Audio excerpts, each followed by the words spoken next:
Coming out this Saturday on Beyond the Vibe, I'm joined by the multi-award winning artist, Don Martin.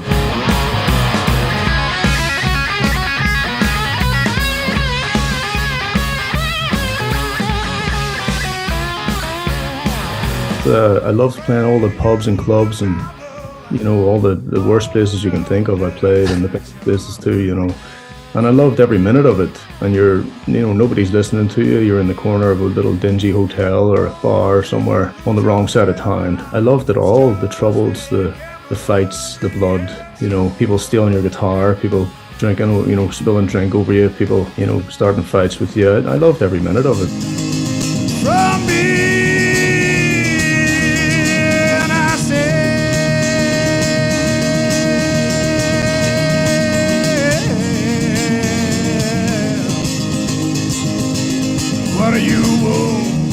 It was built by a guy called Izzy from Gulfcaster Guitars. I would definitely recommend you looking him up because this thing is gorgeous.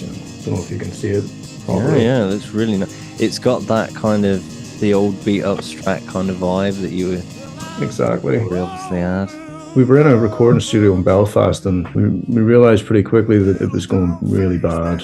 We'd picked the wrong place to do this thing. We recorded as much as we could, and then we left, and we feel that we were a little bit robbed, And then Fenton found the production suite in Dublin. We re-recorded a couple of the tracks that were on it for them to fix, and they fixed the rest of it, and they did a great job. And the whole idea for the album was to make it as true to a gig as I possibly could. Replicate all those songs at a gig.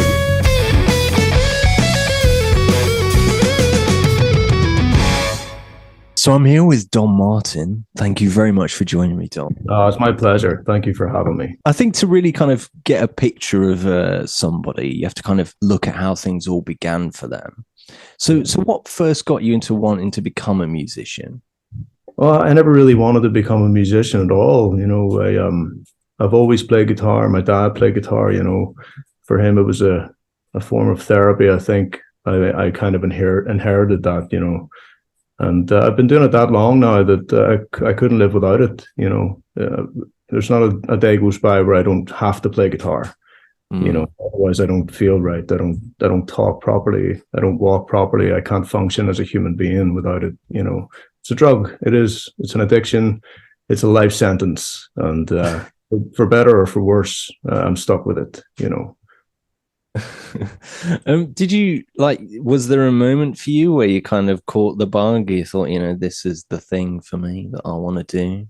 Well, I loved doing it. I loved playing all the pubs and clubs and, all the worst places you can think of. I played in the best places too, And I loved every minute of it. And nobody's listening to you. You're in the corner of a little dingy hotel or a bar somewhere on the wrong side of town. And I loved it all, the troubles, the fights, the blood, people stealing your guitar, people drinking, spilling drink over you, people, starting fights with you. I loved every minute of it. It was when it got serious is when I met Fenton, and he really did take me from the gutter, because if I had have met me as him, I would have turned my back on me. Like, I would have thought I was a bit of a lost cause. Because I was wild, I was just, I was very troubled. I used to take a lot of drugs. And when I quit taking drugs, I always drank, When I quit taking drugs, I just doubled the drink, and the drink came first. And we did all these gigs, and it was all more about the drinking. The music was secondary, for a while. But I've switched that around now. It took me a long time, but I'm 3 years sober. I'm 8 years clean from Class A drugs, which is a hell of an achievement, considering where I come from. And coping mechanisms for me now is just music, I'm lucky in a sense that I got away from it. I can imagine. I think growing up, everybody has that kind of that artist that they really connect with, and it's like that's their band or their musician. Did you have that? Well, apart from my dad, I had Rory Gallagher. My dad, I remember when I was very young, about 6 or 7, maybe 8 or something like that. My dad gave me a tape, and it was Blueprint on one side, Live in Europe on the other. And I wore that tape out. I still have it. It's sellotaped back together like a million times. It doesn't work, you know. But yeah, I listened to that constantly. It was, you know, Rory was my only constant growing up, you know, and for a long time I just listened to him, and you know, I'd lock myself in a room and listen to ghosts, as they say. And nobody told me he'd passed away until I was about 16 when I found out he died. Wow. So it was a bit of a, like, it was sad to know that I'd never meet the guy and never get to thank him for his music, you know. And I began to kind of learn some of his songs, and you know, because of that, the things he gave me as a kid, you know, I kind of feel like I owe him a hell of a lot. So I always play his songs at my gigs. You know, every gig I do, there's some Rory in there, you know, as a little thank you, because it's the only way I can thank him is to keep him going, you know. I mean, ironically, he's like one of the first musicians I heard, like growing up. I mean, my dad was a big Rory fan. Good So, man. like, I mean, I used to have that same kind of thing. Like, it's kind of shaped my musical taste growing up, you know, hearing him. Yeah. You know, I look for, even now, I think, you know, that, like, I love that rawness, you know, that real raw ability that he had. Yeah, there was a certain playability in his playing that I just can't find anywhere else. You know, if you I don't like to compare musicians at all, but if you compare him to a lot of other kind of blues rock guitarists, he just had this kind of natural playfulness to the way he approached the instrument. Just knocked me out. It honestly, it did. It was just amazing. I think Roy Buchanan had that to a certain extent as well, a certain kind of charisma on the instrument that just kind of draws you in, you know. And yeah, Roy and Rory would be my two biggest guitar heroes that I nerd over, try and find out as much as I possibly can, because there's a lot of there's just so much that is unknown about both of them, you know, how they lived, and even down to like little silly things like their favorite food or their favorite drink or whatever, you know. There's just not a lot known about them, you know. Different era before the internet, and you know, you can find out everything about anybody now, or anything really. So yeah, there's been a few books come out over the years, and there's a whole load of new Rory music kind of coming out of the woodwork. So that's always good. That's always a good thing. It's good to see that, you know. And there's still so many fans out there from that era that are still like championing Rory, you know. So that's a beautiful thing to see. One of the things that kind of first struck me when I heard you was, you know, you have this real kind of character and heart in your voice. Is that something that you kind of, well, you just woke up with one day, or have you worked on it over the years? I have no idea. I don't know. I don't know. It's not something that I practice. You know what I mean? Like even guitar to a certain extent. I'm not like a fanatical practicer. You know, it's more. And it really can be for better or for worse. But if you're not in the mood, you know, you can tell that I'm not in the mood when I'm at a gig, and it's not going. I'm not having a bad day or whatever, because it comes straight from the heart, you know. And there's a few set pieces in the set, like the Maxwell Shuffle. There's just no other way to play that song. It's a set piece song, you know. And but apart from that, it is mostly just from the heart, and that can be, it can make or break you, if you know what I mean. You know. Of course, with your most recent album, A Savage Life, you know, the quality of your lyric writing there, and you were saying, you know, you kind of draw. I imagine you draw from your own experiences. I mean, Classic Rock gave it 9 out of 10, pretty positive reviews. What was your process for doing that album? I mean, it seems to have really elevated you up. Yeah, I wasn't talking to anybody at that time. Good friend of ours got cancer and was passing away, and yeah, there was a lot going on, and I just shut down, you know, from a lot of things, and I just couldn't communicate with anybody. A lot of people were worried, I think. Even the band who was with me, it was Dave Thompson, Lawrence McKeown, in the studio. They didn't know what they were going to be playing. You know, it was that level of, you know, uncommunication that you can really tell it's a raw album because of that, you know, because none of us really knew what we were doing music-wise. I hadn't even read the lyrics until I got to the studio. and the music was just kind of thrown together like wet paint, you know. And it turned out okay. But we were in a recording studio in Belfast, and we realized pretty quickly that, you know, it was going really bad. We'd picked the wrong place to do this thing, and we recorded as much as we could, and then we left, and we feel that we were a little bit robbed, you know. And then Fenton found the production suite in Dublin, which is Chris and Graham. What's Chris's second name? O'Brien. Chris O'Brien and Graham Murphy. So I'm horrible with names, so I know that they'll forgive me for that. But he found them in Dublin, and we went down. We re-recorded a couple of the tracks that were on it for them to fix, and they fixed the rest of it, and they did a great job. And the whole idea for the album was to make it, you know, as true to a gig as I possibly could. You know, so replicate all those songs at a gig, and it would sound somewhat similar to the album.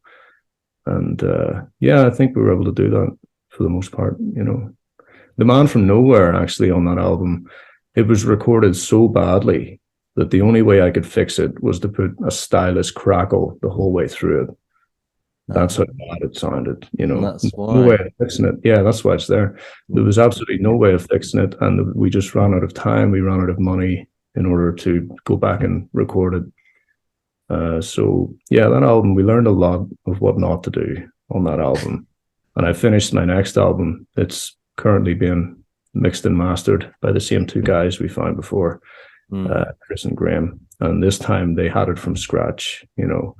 And I feel like we really captured something beautiful.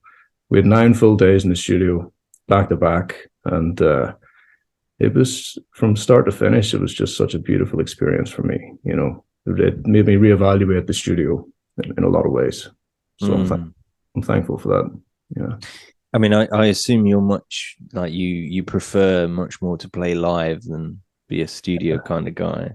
I've never been a studio guy. It's such a different animal, and I'm still learning so much, you know, with my playing and how to approach different situations, live gigs, studio versus in your house versus, you know, rehearsals and stuff. And I've still a very, you know, I've still got a lot to learn from doing all that, you know. So I'm still a greenhorn in a lot of ways. But I'm roughing my way through it, as they say, you know. I mean, certainly one of the things that struck me with the album was, you know, it does have that live feel. Like, it's almost like if I close my eyes and put headphones on, it's like you could be in the room. It's got this real kind of live vibe. I mean, obviously now we know that was kind of an intentional thing. Yeah, I mean, we were all in the same room when we recorded it. There was no barriers put up or anything. It was just 3 guys in the room, just playing music, you know. So that was great. And the rawness of it is because, you know, none of us knew what we were going to play next, or none of us knew the structure of. There was no structure of the songs. There was no, you know, it was just very much off the cuff. And yeah, it worked. It didn't work, and it did work for different reasons, I guess, you know.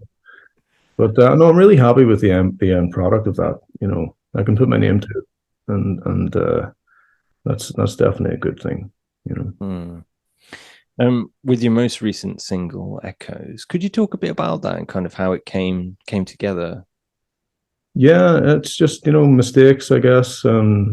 Just finding, you know, beautiful mistakes on the guitar, on the instrument, and putting them all together to make a, you know, connecting the dots type of thing. It's a very beautiful song, you know. And I thought I was writing it about my city, Belfast, but I was really writing it, I think, about my parents as well, you know. So there's a couple of double meanings in that. But, you know, it's open to interpretation as well, I guess. It'll mean something different to everybody that listens to it. Personally, I haven't listened to it a lot, but I play it a lot at the gigs, you know, and it always seems to go down well. So people like that song.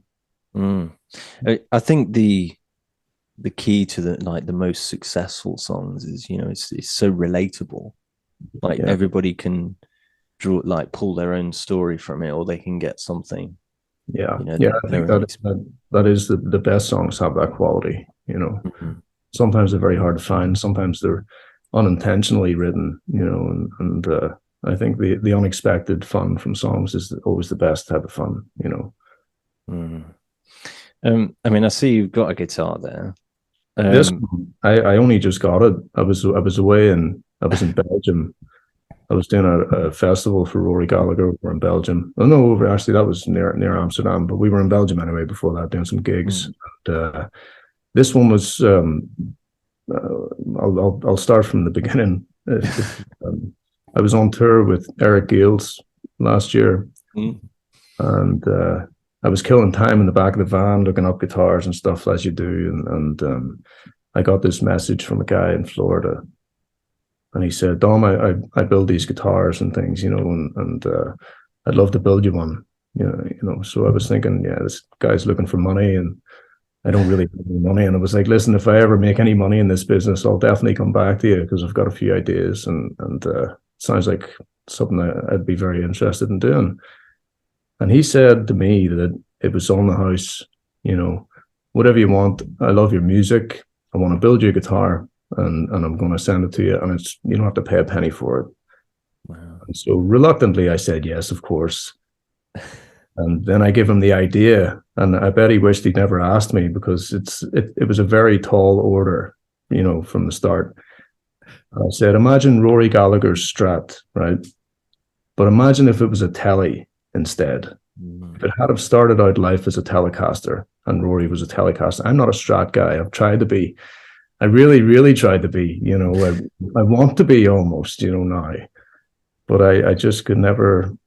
I could never get comfortable with that instrument. I don't know why. And it's heartbreaking, because all my heroes played Strats, Stevie Ray Vaughan, Gallagher, Hendrix, and, so many others.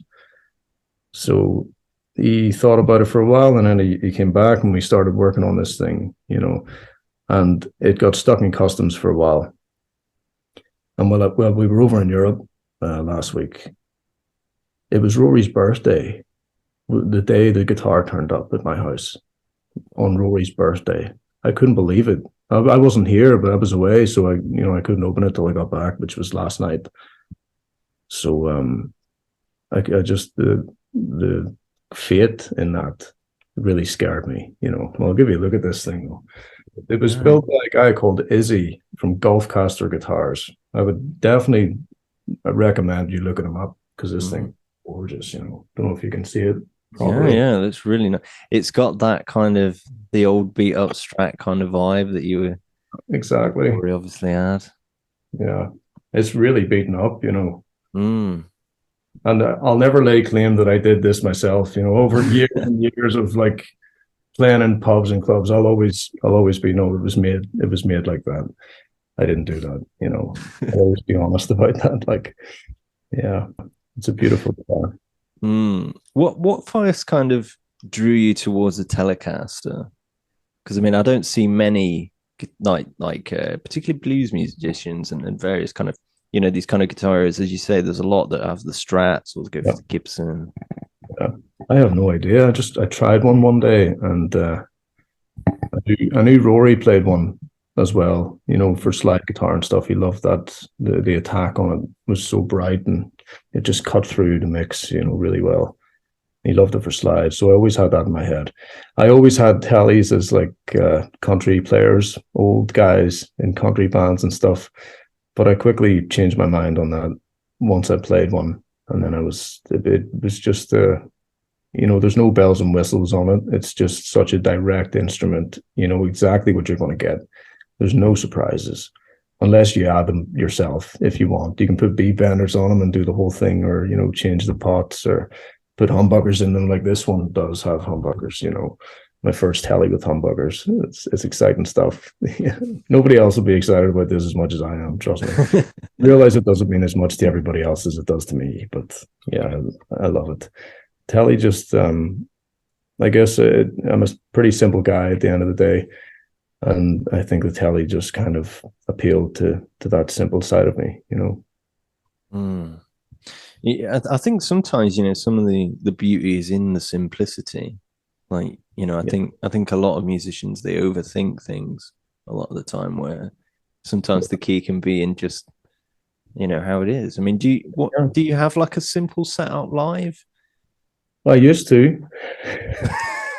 Has it become more elaborate? I was so naive.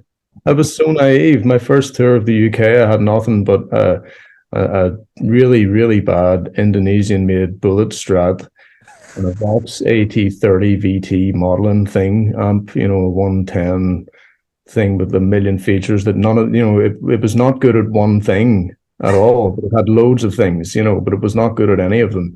And that's all I had. I had a lead and a guitar and that amp. I still have that amp and that guitar here, Mm. And I was so naive. I took that on the road and it was great. It was brilliant. And I started adding things and getting more amps and it's just become this like 2 amp setup, a Vox AC30 and a Fender Bassman through a 412 Marshall cab, and I've got this pedal board with all these things and buttons and lights, and I've become like this horrible slave to this button pressing thing. I hate it, but it sounds great. It sounds brilliant. I love the sound it makes. I love exploring sounds now. I never really did before. I could never afford it, and I still can't. And it's a labor of love, but I think it's very, like you're saying, it's very, very easy to overthink all that and to overcomplicate your brain when you should just be focused on why you're there on the stage. Is that people have paid money to come and see you play or whatever, and it's not about the musicians, and it never was about the musicians, and it's not about the rock star lifestyle. That lifestyle ruined rock and roll. It killed it dead. And it's not about us at all. It's about the people that turn up. It's about the people who love to go and witness live music for its extremely kind of chaotic, not knowing what the hell is going to happen next atmosphere that live music creates. That's what it's all about, that vibe, that buzz, And people just seem, it's becoming more and more difficult to tap into that, I think, nowadays. I think it got very, very serious. And I'm always striving to just, enjoy that moment of that gig, and then move on to the next one. And I don't really remember any of my gigs, which is sad. I have bits and pieces of memories. I think my memory's a bit shot, from doing this and that when I was younger. I think my memory electrodes or whatever in my brain are pretty fried. So I don't remember my gigs for long, which is sad. But I know some of them have been really good because the feedback, this is the pros of having things like Facebook and the internet. The pros of it are that there's so many memories kept on there. You can go back on YouTube and listen to John Martin or John Prine, or you can watch old Rory interviews, and you can find things like Roy Buchanan, things that you never even knew existed, like Roy Buchanan. I found him completely by accident on a YouTube playlist. I was changing strings at home, and this noise, I heard this noise, I was like, what is that? And it was Roy's Blues from the Austin City Limits gig that he did. And I had to go and lie down. It was finished. I couldn't talk. I was completely paralyzed. I had to go and process what I'd just witnessed. And that only happened to me one time before, and it was with Miles Davis's So What. My wife bought me that LP one Christmas, and when I listened to So What for the first time, the same thing happened. I had to go and lie down. I had to just process it, which was brilliant. It was like being born again. I loved it. You only get them a couple of times in your lifetime, I think. Do you have like a favorite album, an album that really struck you? I don't know. I'd have to go back to that tape, that first tape, that Live in Europe was probably the one. It's just such a, even better so than the Irish Tour 74 for different reasons. But that Messing with a Kid, that first track, that tone, that Strat, whatever, I don't know what the hell he's using, or I could never find it. I've looked for it for 20 years. I've met Jerry McAvoy and I've asked him about the Vox setting. I've met, Brendan O'Neill, who used to drum with him, and I've met Rich Newman, who used to drum with him, and he drummed with me for a gig too. And I was asking him what the hell, what was their settings? And I get the same thing back. He used a different setting every night. Every room was different. He was always changing things and, fixing this and that. And things would blow up one night and he'd have to use something else. And, you know, there was just constant, it was like a war. Like Rory had a music war going on. You know, he just didn't stop. It was relentless, which I admire him for that. He had some energy, man. You know, I'm out there a couple of days, I come home and I'm wrecked. I'm like, oh man, I'm so tired. I'm so tired. Saying that, Rory didn't have kids, the one I have two, so that takes it out of you too. Like, but I love it. I love it so much. It's great to come home to a family. You know, I was always I always wanted that. I think I thought I always didn't want it, but now that I have it, I knew I always needed it, and I knew, you know, it's the best thing that's ever happened to me. You know. I mean, you obviously mentioned, you know, your thing is you love playing live. Do you have any particular songs that you look forward to playing live? Oh, all of them. Yeah, there's not one song on my set list that, you know, I'm very methodical about picking songs. And yeah, I like playing them all. You know, I'm excited about every time I hit a stage. I'm like, oh, I can't wait to play this song again. You know, whereas sometimes it can be a bit like Spain to Italy was a very personal album.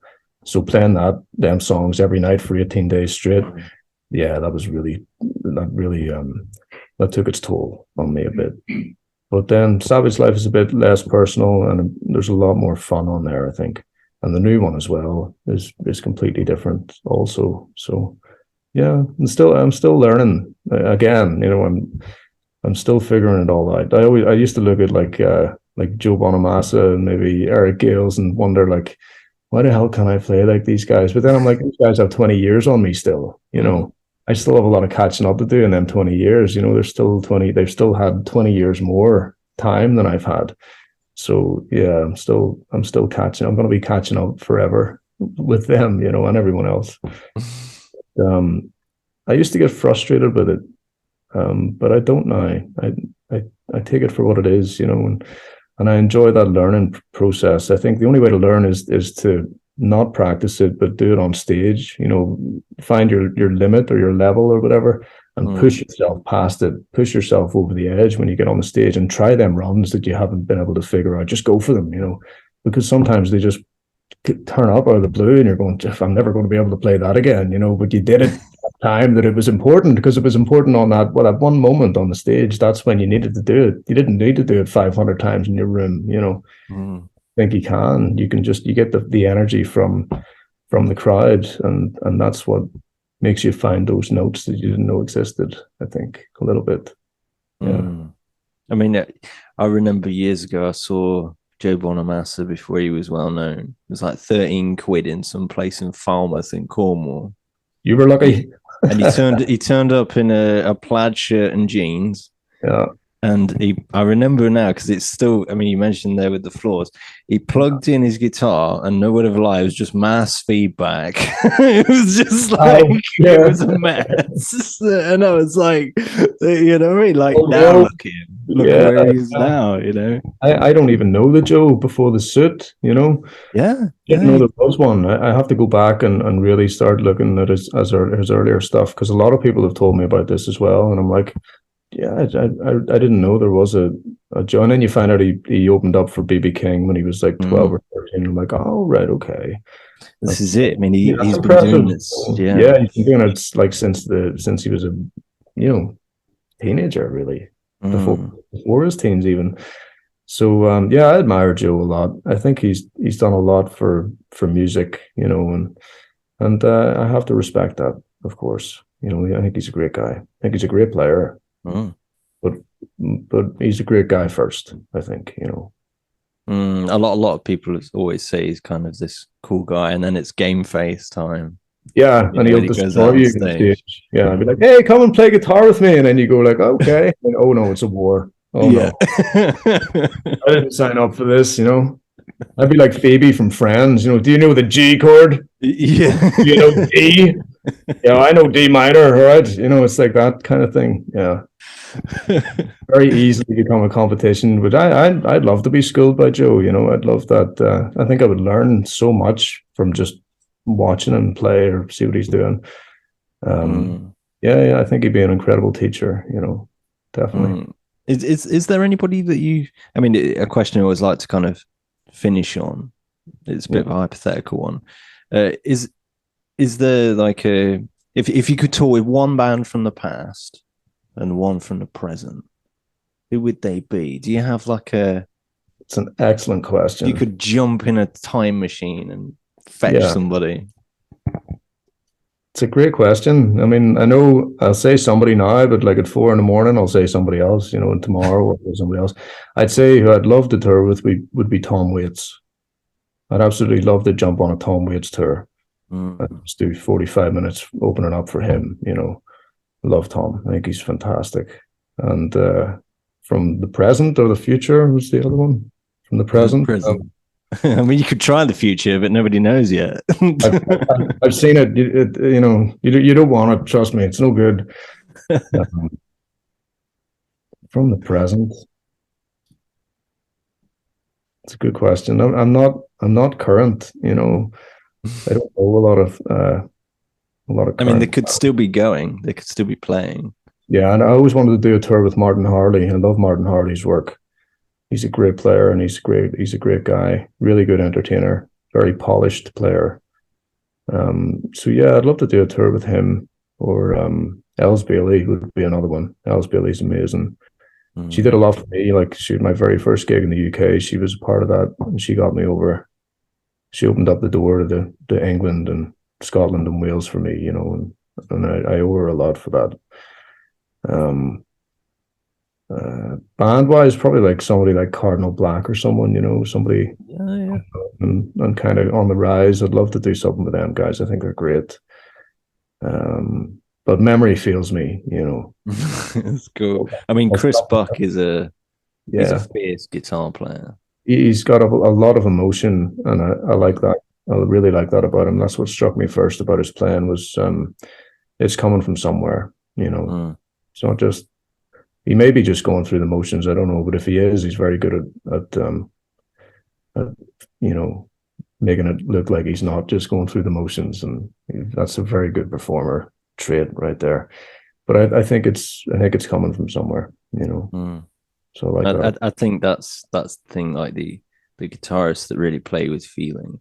Yeah, like there's something in there, Definitely, yeah. It kind of separates a little bit in the most tasteful possible way. It does separate, because a lot of people go to gigs, they all have those same feelings, but they don't have a way to express them on an instrument. They'd love to be able to do it, but they just never did. And they go to gigs with these emotions, and I think that they can tap into your playing, and you can kind of tap into their emotion on some kind of weird level. And it could even just be for an hour or an hour and a half, but there's a connection there that is deeply seated for the rest of their life sometimes, and they become your friends for the rest of your life because you played a certain bit of music a certain way. And that definitely resonates, as a universal language that music is. It's definitely, I find so many great people because of it. I've met so many great people that I would have never met if I hadn't have done this, And it's all back to Fenton and Audrey. They heard my songs. I mean, they were getting me gigs in Belfast, the pubs and the clubs, just singing. There were covers, but they were my picked covers. There were Rory Gallagher, John Prine, John Martin, like real stuff that nobody was playing here. They're all playing like Ed Sheeran stuff, and that's what the people want, that's just what the people want. Every now and again you'd get a crowd of people that love it, and they'd be the best pub gigs for me. I really enjoyed those. But they, Fenton and Audrey, they heard my songs, and they're the ones that really pushed me to start playing them live and record them, and honestly, without them, I'd be nowhere. I fully honesty about that. They saved my life in a lot of ways, and I'll owe them for that forever. And they're beautiful people. They changed my life, completely changed my life. They completely changed my life around from bad to good. I love them for that. I mean, obviously, I see that later on in the year you have the UK tour, which I believe kicks off on the 8th of October. That's right. That's the band tour. I'm heading away I'm heading away next Monday for a solo tour of the UK. which is about 20 something dates. Be away for 4 weeks, which is always tough. There's a lot of stuff in between then and October as well, like the Joe Bonamassa cruise and things like that, which will be a lot of fun. I'm just looking forward to getting to sit there, on that boat and just sitting in the Grecian sunshine. That's my main goal, is to do that. Once I've done that, we'll play some music. But I want to hit that sun first. That's come back with a nice big tan. Well, not even the tan. I just want to feel the warmth. I just want the warmth of it. I want to grab that sun and just throw it all over myself. I live in Ireland. The problem with this place is a lot of people are like, "Oh, it's the Troubles," or like we all had a war and everything. It's nothing to do with that. It's the weather. It's the weather. The weather's horrible. Everybody's in a bad mood because of it. So I'm looking forward to getting to that sunshine on that cruise, and then October we'll be doing the new album tour, which will be the band. And we have a great band from Ireland called Delta Fuse that are joining us for those dates as well. And you got to get behind these guys. They're fantastic, great band. And it's so good to be able to give back to somebody from this country, the opportunities that I was never afforded by anybody here, really, to this band that I really like, and they're from Ireland. So it's like the Celtic Tiger Tour, or whatever you want to call it, like, you know what I mean? So I'm happy about that. Yeah, completely. Well, thank you very much for talking with me, John, Don. It's been a pleasure. Sorry, I'm all in monotone. I'm exhausted. No, it's cool, man. I mean, I imagine. You've just come back from a tour, haven't you? Like, you're a busy guy. Yeah, literally before this video started, I just got my wife to take my son up to bed, because he would have been climbing all over me and playing the guitar and, eating the furniture as they do. So yeah, we got very, very lucky. We got very lucky for this time, this quiet time that I'm embracing. Sometimes I just turn on the kettle, want a cup of tea, love? I'll just turn on the kettle and stare at it for the 4 minutes that it boils, just for that bit of peace. It's great. It's great stuff. But thank you for having me. It's been a pleasure to talk to you, and it's been really cool. We can do it again sometime soon. Absolutely.